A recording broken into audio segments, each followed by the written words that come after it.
Does it matter whether everyone votes in the election? My name is Jordan Green, and over the next few minutes I'll be explaining to you the importance of voting and how every vote in every election counts.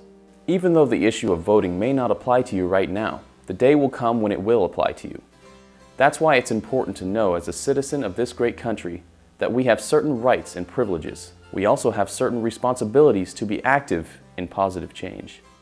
Okay, so let's just put aside the importance of each vote in an election for right now, and just focus on voting personally as an American citizen. Now, when it comes to voting, we tend to take it for granted, along with many other rights. We need to remind ourselves sometimes that many men died for our right to vote, and we need to give a voice in playing a role in positive change by voting. Right, so keeping that in mind that it's a privilege to vote, we also need to remember that the government works for us. That's right, they work for us, or at least they're supposed to. You see, the government represents the people, and the government's employed by the people. Each and every citizen makes up the people. Now, apparently the government and politicians have taken over our country and failed to listen to the people. Sometimes we need to remind Washington, D.C. what we are capable of by practicing our right to vote. Alright, so this is the part where most people will say, well, I'm sure everyone else will be practicing their right to vote in this election. They don't need one more vote to push it over the top. I'm sure my candidate will win. I know plenty of people who are voting for him anyway. They will represent me fine. Besides, I have better things to do with my time. One vote won't make a difference? Okay, now imagine 10 people saying that, or 50 people saying that, or 1,000 people saying that exact same thing. What happens? It's no longer one person. It's no longer one vote.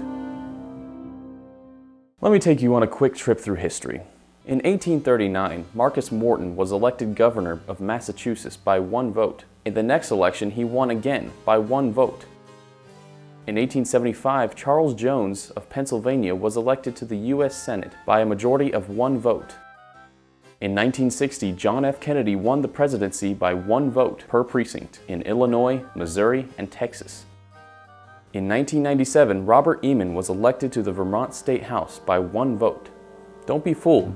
Lots of people hear all this one vote talk and think, that's just very unlikely that one vote can make a difference in any election. Well, let me just say this, it will make a difference. It does make a difference, and as you just saw, it has made a difference. Life is not about taking, it's about giving. The old patriotic saying still rings true today. Ask not what your country can do for you, but what you can do for your country. John F. Kennedy. We need to be a strong country once again. It can happen, but each and every one of us must do our part. So when you get the chance to vote, vote.